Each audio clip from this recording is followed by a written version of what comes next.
Just what is it about these idents, these logos, these snippets of ephemera from our past that we find so frightening? Whether the Yorkshire chevron, the Channel 4 blocks, or even the Anglian night. Most everyone, whether they admit it or not, has something from their childhood that haunts their dreams, that was on television but wasn't a programme.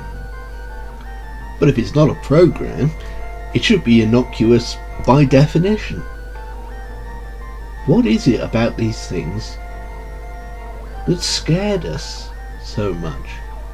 Just what are we afraid of?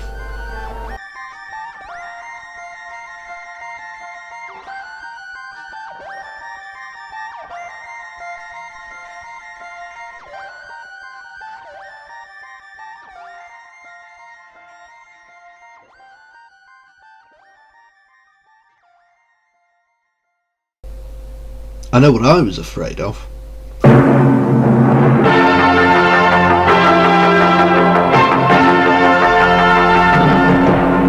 The blocks were alien and weird, and I didn't understand them, and they were faintly unsettling in that respect, but what really scared me was the music. That loud, pounding bellow. It sounded like Channel 4 was angry at me. Indignant to the point of rage that I would dare even consider watching their programmes. Channel 4 was angry at me personally. I don't know why, I don't know what I'd done, but it didn't matter. I was its enemy, and therefore vice versa. I imagine it's a similar situation for the kids of the previous generation who were frightened by Yorkshire. This is Yorkshire Television in colour. The main difference is that where Channel 4's logo runs at you flashing its mandibles at our H.R. Geiger's Alien, this is more of a Jason Voorhees or a Michael Myers, coming out of nowhere to suddenly loom over you, motionless and inscrutable, before stabbing you to death before you've even seen the glint of the light on the blade. As for what makes these things so scary, well, most of these were frightening when you were a child. Few of them are still frightening now. There are exceptions.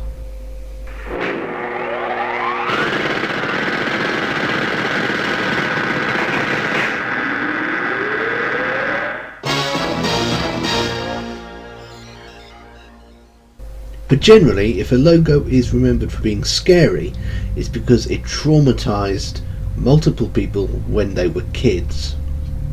So to understand what's so scary about them, you have to understand what kids are afraid of. But obviously kids are more sensitive than adults to loud, sudden noises, for example, but then they're more sensitive to everything. They're children. They're particularly sensitive to things just not being right, which is why some people were even unnerved by the Anglian night. True, he doesn't do anything particularly startling, or indeed at all, but that's the problem. He just goes around and around and around, endlessly, in silence, just revolving and looking vaguely pissed off. It makes no sense, at least not to you, the hypothetical small child viewer. You don't know where you could end up. You might be watching this night going around and around and around forever. There's no announcements, no human voices, no explanation of what you're seeing, naught for thy comfort, just an endlessly spinning, angry-looking statue on a depressed horse forever and ever. Jean-Paul Sartre didn't know he was born. At least he had Paris to look at. Real existential dread lives in Norwich. Although for truly abyssal despair, it's hard to beat this one.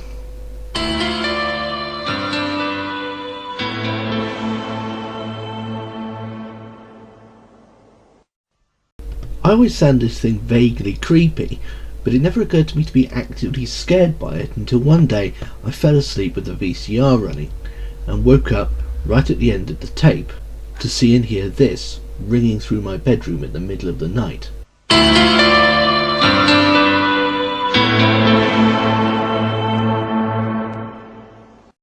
It's the kind of thing you might need to experience to truly understand, so try it tonight. If you've got one of these VCRs, or just load the ident up on YouTube. Make sure your bedroom is pitch black and otherwise silent, and make sure the image dominates the room in some way. And again, it taps into childhood fears. Fear of the dark, fear of the unknown. A more insidious wrongness can be found on this channel television ident.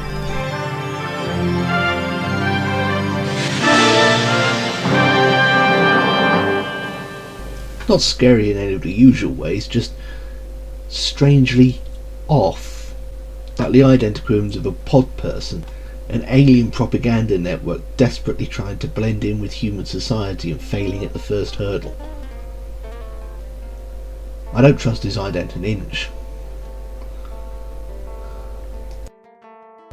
The key phrase is wrongness. A sense of unease, of knowing that you should be certain where the next step will take you, but you have absolutely no idea. So if you try too hard to actually use proper horror imagery, you just look twatty. Take it from me and the kids of the world. There's nothing scarier than something that's almost right, almost nice, but then isn't. Except loud noises.